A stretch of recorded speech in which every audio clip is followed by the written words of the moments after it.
These structures that the various hospitals have been there for years. And we've joined the million organizations and individuals that say zero separation. Why are we separated with our kids at birth? Because I think if we were placed under one ICU, that will also help the baby to develop faster. And it will also help us, the mothers, to heal. But now the thought of walking every day to go see your child or traveling from home, it's daunting. It's as difficult as it is, and obviously I'm on both sides, right? I'm on the side of the mom, but I'm also on the side of the hospital and the clinician and you know, the people that are taking care of your baby. Yes. Is we have to protect babies. You know, we know that, and we'll talk a little bit about, you know, the effects of prematurity and what it means to have a premature baby. Yeah. But we know that every little part of your premature baby is sensitive. It's very sensitive. Still developing, you know. So the risk of infection, and you'll know, very that, high. like, that is probably the leading cause of deaths in premature babies, is nosocomial infections, right? And so any opportunity we have to minimize that, we have to take. And unfortunately, it does mean sometimes separating moms, especially moms who have fresh wounds, you know, or slightly older wounds, you know. So it's, I'm absolutely for the idea of zero separation, but I think in our very small babies, it's not always possible, unfortunately, and it's a difficult balancing act between, you know, because I always say I hate separating babies from their mothers because it's got such long-term effects, you know, not just on the mom, but also on the baby. On the baby, also on breastfeeding, also on early attachment, also on bonding and wound healing and contraction of the uterus and all of that stuff, right? So, but it's a tight balance because we also have to protect babies from infection. You know? So it's a difficult kind of tightrope to walk between zero separation and protecting the baby. You know, so now that you're explaining it, it makes sense. But I wish we would have government and private sector invest so much in the health system so that we can have research that will one day say to us, it's actually doable. Possible. We can put these two people in one room. So that they can get all the benefits. I mean, if we can do skin to skin care, and we've been told about the benefits of skin to skin, and we've seen it with our children. So imagine if the mother wakes up next to her child here. What would that do to the mother and to the baby? No, obviously it's definitely ideal. It's what we would like, right? But like I said, I think a lot of research still needs to go into how we would balance the intricacies of monitoring, you know, of adequate monitoring, of preventing complications, preventing sepsis, like I mentioned. And you know, babies are, especially preterm babies, are very volatile from one moment to the next. What you leave here today is not necessarily what you're going to find tomorrow morning. Exactly, because you can leave your child doing so well, and while you're home the next day preparing to go to the hospital, a call could come in that, you know what, we've isolated your baby due to infection. Exactly. You're like, but I left my baby there and my baby was fine. Exactly. So where is this infection coming from? You know, and at some point they'll tell you that we had to stop your baby from feeding. You know, there's just a lot that goes on in the NICU. Absolutely, And you wash your hands all the time when you're there, and that's why they always say that parents, when you are there at the bedside, don't touch your phone. You can only pull your phone when you know you are done with the baby, leaving, maybe you want to take a picture. When you're leaving, that's when maybe you can then touch your phone, because this has so many germs. Oh, absolutely, yeah, definitely. Phew. Wow. And this month we make noise with the world. We join the globe in raising awareness about prematurity. And you know, our organization, that's when we intensify our campaign to raise awareness about this journey that we are on. But we never stop in November. We raise awareness from January up until December. And November we make it clear to everyone. Or let's go purple, let's paint the streets purple. And this year we've actually hosted a fun walk in Mankweng on the 9th of November. Joburg is coming next weekend on the 23rd of November, and this it will be the third time. It will be the third time, and we've encouraged a lot of families to come through, to come and listen, come and be part of this initiative. And how can you encourage your patients? How are you going to encourage your patients that you're going to be seeing tomorrow to be part of our walk? I mean, I think that organizations like yours are so important. You know, like I say, it can feel like an extremely lonely journey, you know. And there's such a dissociation that happens with prematurity, because while you're in it, you feel like nobody else is going through it, you know. And that's why I always say we must like attach ourselves to a mother in the ICU, so that you almost, you know that you're not alone, and you know, use your support structures in that. And I think that this is such an important way of finding a support structure, because it can be very isolating and very alienating to find yourself in a situation where it's just you and this prem baby, and you don't know what it means, and it's your first child and your first pregnancy. And I think having organizations like yours helps for mothers to not feel alone, not just with the emotions of it, but also with the practicalities of the and the intricacies of like, okay, so where do we go for this, and how do we find this? Where do they even sell those nappies? Or clothes? Where do you get clothes for that size? You know, little day-to-day practicalities that may not necessarily be clinical enough for me to find time to discuss with you when I'm telling you about your baby. Yeah. And I find that the mothers that I've referred have found such community and such warmth and long-term relationships that are forged within these organizations, because you just feel like finally I'm with a community of mothers who just gets it, you know. Yeah. And you know, there's a mother that actually spoke out this week in our foundation, and she's a preemie mom for the 4th time. And the child had to be readmitted in hospital. So the family is like, you've walked this journey before, so why are you crying? Why are you stressed? Yeah. And she said, guys, I came here in this organization and I'm able to vent, and I'm able to celebrate my child's milestone. My family does not understand that. They expect me to be strong, and it's different with every child. They don't understand. It's not the same. But I'm grateful that I'm here in this organization where I can vent, where I can celebrate my child's tiniest milestone, because I know where it all started. And we are there rooting for you. We are there to give you those hugs, to be with you. And I'm grateful that in each and every hospital that we go to and meet those mothers, they understand, oh, this is what we've always longed for. This is what we needed. This is what the community needs, because not all families understand prematurity. And like with my daughter, we still have follow-up visits today. We're seeing an eye specialist. We're seeing a specialist for her lung. And fortunately, there are some babies, the minute they leave the hospital, they never have to come back again. They do so well. So it's different with every child. And we constantly need support. That's why in our organization, we always say to families that we are on this journey forever. Absolutely. It doesn't stop when the child leaves the hospital. No, definitely not. That's probably when it starts. Because the medical team stays there. Remember, when the child is in hospital, we are reliant on them. We know everything is fine. But when you're home, you can't call and say, I'm looking for Dr. K. Dr. K is seeing other patients. So you need a support structure.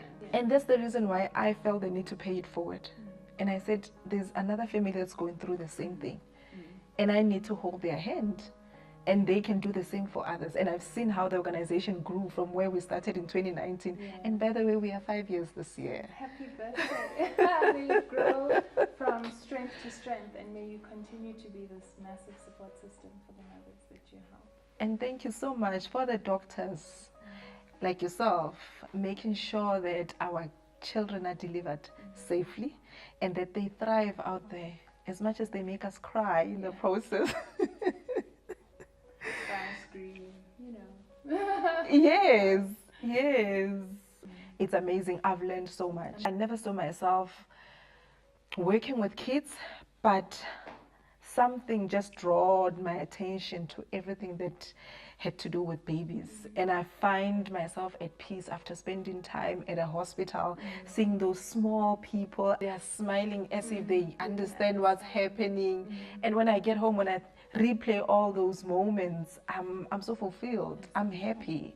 I can imagine with you every day, seeing them Oh, yeah. every day. Absolutely. They come to you sad, but they leave happy. Yeah. Or they come this small and they leave that big. So yeah, no, it's the best thing. We're very blessed for it. And I'm sure you always look forward, like you're saying that November is your favorite month. Oh, absolutely. Because you look forward to seeing all your babies. Yeah. And also just the destigmatization. Yes. The opportunity, because suddenly people are, there's nothing to create awareness like an awareness month. You know what I mean? Because now suddenly it's everywhere. So even if you didn't want to know about prematurity because you feel like it's never going to affect you, or you don't have kids, or you don't want kids, or whatever, suddenly you are faced with this thing because it's just purple everywhere. You know, you see it all over social media, and I think social media is such a powerful tool. It is. It's such a powerful tool for increasing awareness. Not just at ground level, but higher up as well. In terms of getting government officials and public healthcare people responsible for that, in terms of getting them involved, I think social media is incredible, and it's come a long way, in making people actually get up and go, oh wait, prematurity is actually a thing. It's quite an important thing. How do we support these mothers? How do we support these babies? How do we improve their outcomes? How do we make the hospitals better? So November is great for that, because it's just purple. Even if you want to ignore it, you can't ignore it, and that's why through our organization, we will never stop at advocating for prematurity. We want more and more people to be educated about this journey, and one day for government to intensify their campaign. We want it to be more purple. If one day, one year, if we can see Mandela Bridge purple the entire November, that will be beautiful. Absolutely. That would be beautiful, but we're getting there. Rome was not built in one day. No, what message do you have for parents that find themselves on this journey? Sure. Hold on. That's going to be all right. Always think of it like this. So, when a premature baby is born, right, and I'll be in theatre with the gynae and the midwife and all of those. And then typically the baby will come out, do what the baby's doing. We generally will stabilize the baby enough that we're able to transport the baby from theatre to the neonatal ICU. And I'll often just wrap the baby, make sure everything's okay and the color's good, and quickly go show mommy and try and sneak a picture and then maybe a little kiss from the mum so that you see your baby, right? And often there's a lot going on, there's drugs and all sorts of things, and your baby is just so small you think you're imagining a baby. Like, there's no way my baby could be that tiny. Yes. So there's a lot going on there, and then your baby is taken away. Swiftly. Very swiftly, and depending on, the condition of your baby, because, really prematurity and how they do, sometimes, or actually most often, depends on how small they are at delivery, sometimes they're really tiny and it's literally 1 second. Sometimes they're a little bit bigger and you've got, a minute or two to take a few pictures, etc. Yeah. We take your baby away and we take your baby to the ICU, stabilize your baby, put your baby on monitors and oxygen or whatever the case may be, get some fluid in. And generally I'll make it a point to go to the mum. Hopefully now the drugs have worn out and she can actually look at me with straight eyes. And generally I'll say, congratulations, because we forget, right? And all of that, we forget to say congratulations on your beautiful baby.